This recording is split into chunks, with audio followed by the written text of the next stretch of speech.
good together to go over my favorite lower back mobilizing exercises.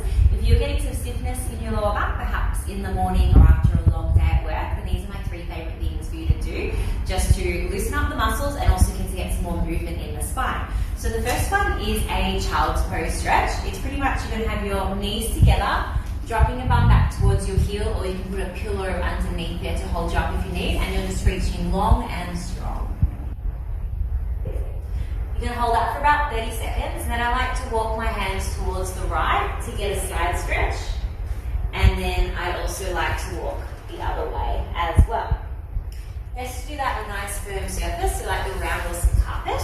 And then what you want to do is you want to roll over. You're going to hug your knees towards your chest. Now it doesn't matter if you get your knees here or you can hug them right to the chest.